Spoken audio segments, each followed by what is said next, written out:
morning. This is Frank Congilose. I'm the managing partner here at CNA Financial Group. It's my pleasure this morning to have Mike Trudel, managing director over at BlackRock, with us this morning, and portfolio director. So, Mike, always a pleasure to spend time with you. We're at the final quarter of the year. We've got an election coming up in a couple of weeks. Mm-hmm. It's been crazy. Yep. It's like I can't wait for the election to be over so I can watch television with no commercials for politicians coming up anymore. So that's the bright side of this. Yes, yes. But having said that, it's been an interesting year. Mm-hmm. We've seen a lot of things on the political side. We've seen things that are going on the financial side. And so when people kind of think in terms of where are we, there's some people that feel really great about it. There's some people that feel kind of fearful about it. As it relates to their money and their markets, what have they seen up till this point in the year? Sure. Well, Frank, first of all, thanks for having me back on. It's always a pleasure. And what I would say to our audience is that, what your experience has been this year kind of depends on a lot in terms of your income level and kind of what's been going on in the economy. The bottom line is, for the stock market, it's been a great year. Equity markets year to date are up north of 20%. Historical long-term average for the S&P is a little bit more than 9. In the last 5 months, bonds have rallied, and we haven't seen that really in over 3 years. And then for a lot of homeowners, I don't think it's a shock to anybody. Residential real estate prices are at the highest level that we've seen in quite some time. So for a lot of folks, it actually has been a very good environment for market appreciation, for investments, for real estate. Even the job market has been strong in the United States. The unemployment rate just fell back to 4.1% as of the most recent data. Having said that, there was a big segment of our economy where, for some folks, where it's a little bit more difficult to get by, the higher rate environment has been hard on those folks. And the reason is they often have to finance daily expenses with credit cards. If they want to purchase a car, they'll typically take out a variable rate auto loan with short-term interest rates high, and with inflation coming down, but prices not coming down. For a lot of folks, they're feeling the stress of, in many cases, working 2 jobs and just feeling like it's just hard to save.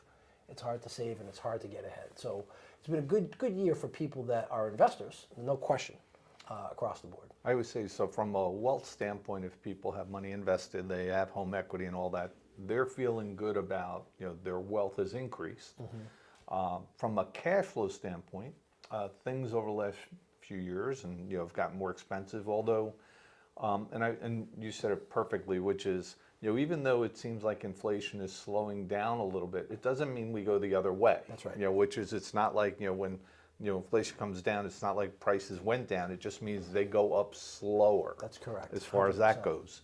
And so, having said that, we're coming into an election. Nobody knows how that's going to turn out. Mm-hmm. And we're not even going to try to predict it. It's such a close situation.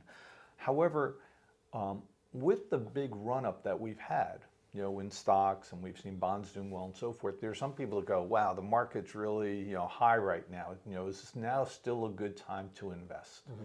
So when you have people that are looking now a good time to invest, most of our clients and most people, when we advise them, we never tell them, hey, go 100% in equities or anything else. There are always these broadly diversified portfolios. So as when we think of BlackRock and when you're managing portfolios, the GA selects and all the other things that you're doing is, how are they seeing that? How does BlackRock see it? Or, maybe explain how they build that into how they manage portfolios with regard to how they see the prices of markets and so forth. So a couple things. So the first on, we know we have an election coming up in a couple weeks. I'll just remind folks, it's not the first one we've had in the United States. We'll be electing the 47th president. I don't know how many elections that has meant, like 63 or 64. But we've done a lot of research on presidential elections and the impact on the market. And the amazing thing, if you look back historically, it really hasn't mattered which party wins the White House. That's a great insight. It hasn't had a big impact on markets. What matters is the state of the economy and where we're at in the business cycle. And I would make the case to you and our listeners. It doesn't even matter how much stocks have gone up this year. It's about what's the forecast as we look into next year.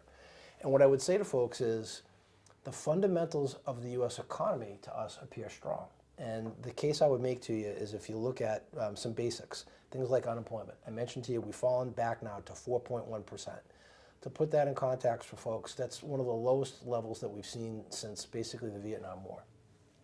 When we look at retail spending in the United States, data just came out last month showing that retail sales in the United States, if you strip out autos and gas purchases, 0.7% month over month, consensus was 0.4. This is a really strong indicator. When we think about the fact that the U.S. economy, 70% of our GDP is consumer spending. If you've got low unemployment, if you've got a strong equity market, you've got a bond market that's been pretty good the past 5 months, and you've got residential real estate at all-time highs, we think what that's going to translate into is consumers are going to continue to spend. As they continue to spend, that should drive the profit cycle. Wall Street consensus forecasts for next year are that earnings are going to accelerate another 14%. That's a big number, especially in an environment where the Fed is likely to be continuing to cutting rates.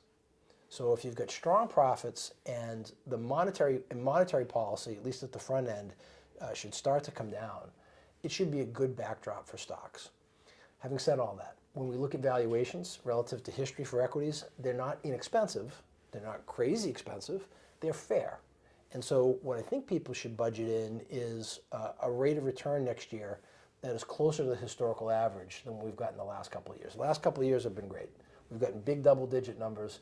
I would kind of ratchet that back, probably to like a high single-digit number. I always say is manage expectations. Manage expectations. Which is, don't look at the last year, last 2 years necessarily as that's the new standard. That's right. That's not the standard. I always say is, when you look at a historical average, there's some great years, there's some low years, there's some flat years. And so what we're saying is, BlackRock and what they're seeing is more like of a modest growth through the course of 2025. I'm so glad you said that, because a lot of times when we speak to end clients, the amazing thing is that their expectation for the next year is what happened the previous year. Mm-hmm. Now, you and I may remember. We have a short memory when it comes to, well, you did great last year. And I think we had these conversations in 2023. We had people thinking that whatever happened in 2022 was what their experience was going to be in 2023. For those of you that don't remember, 2022, stocks and bonds were both down double digits. Yes. That was not what happened in 2023. We had a really strong recovery, especially on the equity side. I think the good news, really good news for investors that tend to take a more balanced approach.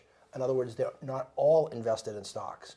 For the first time in a long time, a big portion of the fixed income market gives investors a really fair shake. In other words, for investment grade bonds of intermediate term maturity, investors can get paid 5 to 6%. In some markets that we invest in on behalf of our clients, we will invest overseas and hedge any currency exposure back to US dollar and can earn them close to 7%.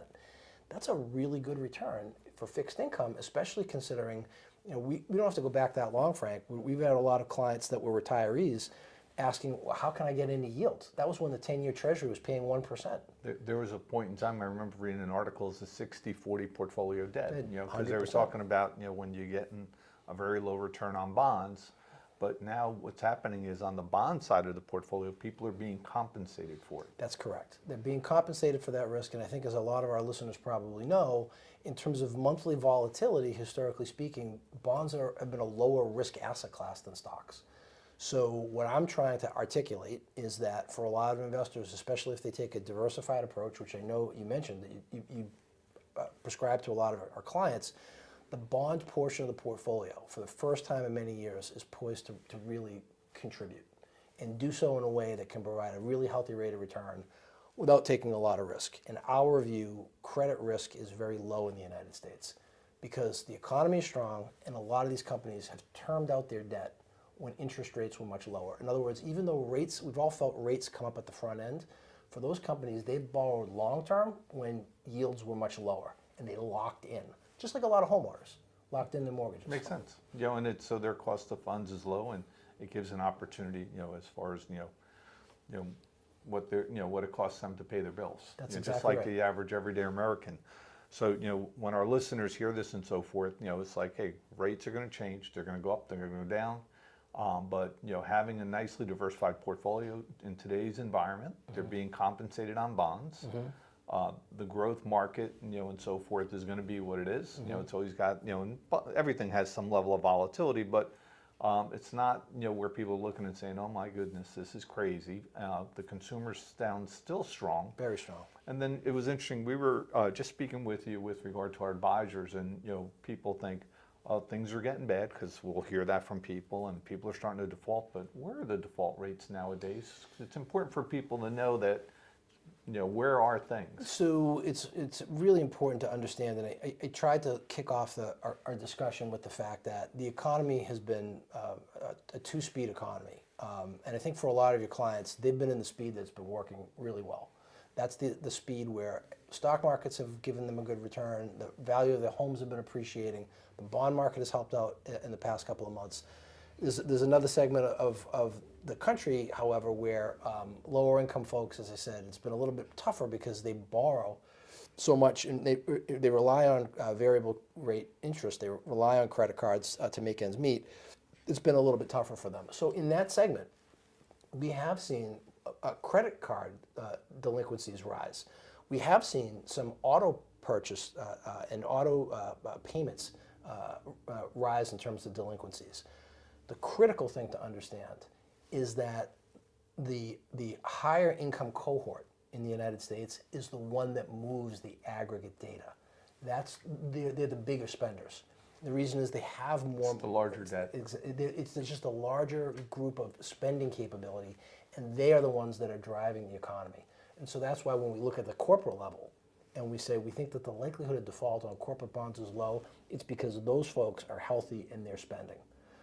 We also do think that as we get into next year, the Fed has changed its trajectory from raising rates to now we've cut them. We've cut 50 basis points in September. We do think they are going to continue to cut, probably one more cut before the end of the year, a cut or two as we get into 2025. For that lower cohort that's been struggling with higher rates, this will be a relief to them. So what I'm trying to say to your listeners is, for those people that have been worried about seeing the data about credit card defaults and auto loan defaults rising, some relief is finally going to start to come to those folks as the Fed cuts rates. Very good. And and again, so when we look, rates coming down is favorable for people in general. Although inflation, the run up has been fast and furious. However, it seems like the run has now slowed down to more like a jog. It's not like an all-out sprint to where people are feeling that pressure that they're feeling, historically. And then the wealth effect with regard to, stocks, bonds, and real estate values going up, overall looks pretty good, as far as when we look at it. So that's how, when we sit here and we talk about going into a new year, and nobody has a crystal ball, but, without seeing anything off, out of the ordinary happening, things are looking somewhat positive. I think that's right. I think you described it perfectly in the sense that we shouldn't expect prices to start to go down. That would be deflation. Right. And by the way, for your listeners, historically, when prices go down, that indicates real problems in an economy. Japan's been suffering from deflation for 30 years. The stock market's gone nowhere as a result of that. So while I know none of us like the increase that we've seen in the past 3 years in the overall price level, I don't think we need to be careful that we don't want to see prices collapse either, because that wouldn't be great. The rate of change has slowed down dramatically. I think I came in and saw you in the summer of 2022. Inflation in the United States was north of 9%. We hadn't seen that since the early 1980s. It's now come down to sub 3, and in certain measures, the 2% range. I would ask your listeners to think about it from this perspective. If inflation is up 2 to 3%, but your stock portfolio is up 20, You're still feeling pretty good. You should be feeling pretty You're good. feeling pretty good. You should take that deal as many times as you can get it. So when we kind of look at that and we say, okay, we're feeling pretty good there, as far as inflation is, settling a little bit. We still have this, election that's coming up. Yeah. And maybe just take a moment, which is, and we've said it before, but I always say it's always good to remind people is, how much of an impact does the presidential election really have on the markets overall? Like I said to you, historically, not a big change whatsoever. Whether we have a Republican in the White House or a Democrat in the White House, if you look historically at how stock markets have performed, they've trended up under both, which is great. And the second thing is the difference in performance is so narrow that for investors it would be irrelevant to you. You're right. It is going to be, from all indications, a relatively close election. That's at least what the polls are telling us. It's always hard to judge how much information to take from polls, certainly from the last two elections. But I would simply say to you this, from where we're sitting, irrespective of the outcome of the presidential election, our view on the economy next year and of Fed policy and of U.S. corporate profits, which we think are going to increase double digits, none of that is going to change.